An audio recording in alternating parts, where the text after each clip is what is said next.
Monsieur le président, monsieur le Premier président, monsieur le président de la commission, monsieur le rapporteur général, mes chers collègues, nos gains de performance ont un coût caché.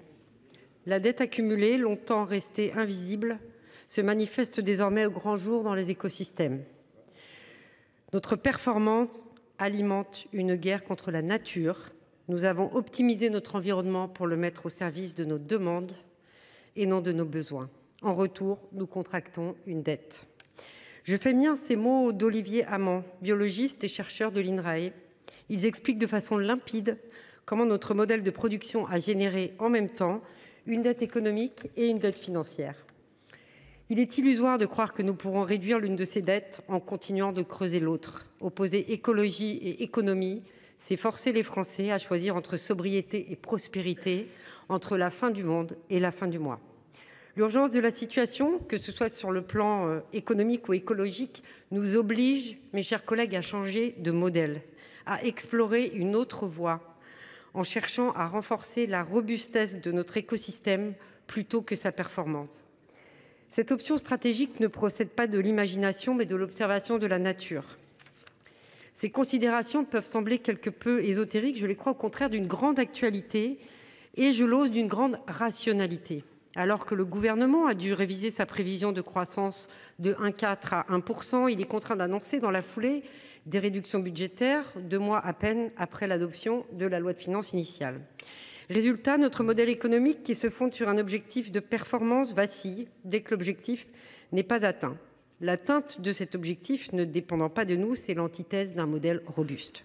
Dans son rapport public annuel, la Cour des comptes a dressé un double constat alarmant. Situation préoccupante de nos finances publiques d'une part, défi pour adapter notre modèle économique au changement climatique d'autre part.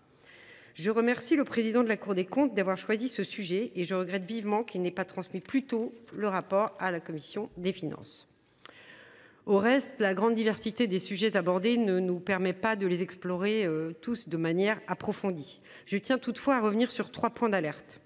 Le premier concerne le coût d'adaptation du parc résidentiel. La Cour estime qu'il est aujourd'hui impossible d'évaluer le montant des dépenses et des investissements à réaliser. C'est à la fois très inquiétant parce que c'est un chantier incontournable pour les années à venir et c'est assez rassurant dans le sens où le champ des possibles et le delta de progression est important. Or, en la matière, nous disposons de marges de progression immenses. Le développement des nouvelles technologies, je pense par exemple à l'Internet des objets, constitue un levier majeur pour améliorer l'efficacité énergétique du patrimoine bâti.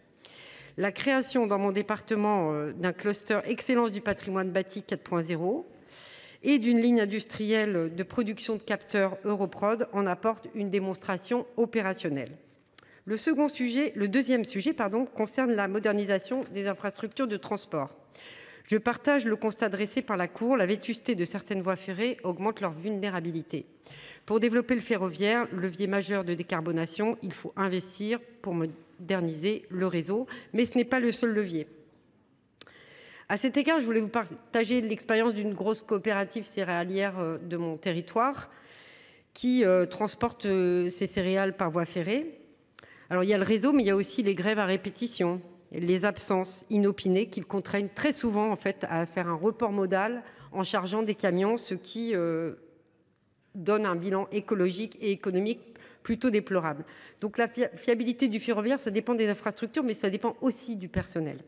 Le dernier sujet qui me tient à cœur, c'est celui de la forêt et je partage à cet égard totalement le constat dressé par la Cour. Nous devons mobiliser davantage de financements privés, publics pour l'adaptation de nos forêts, notamment de nos forêts communales. Je vous remercie. Merci, ma chère collègue.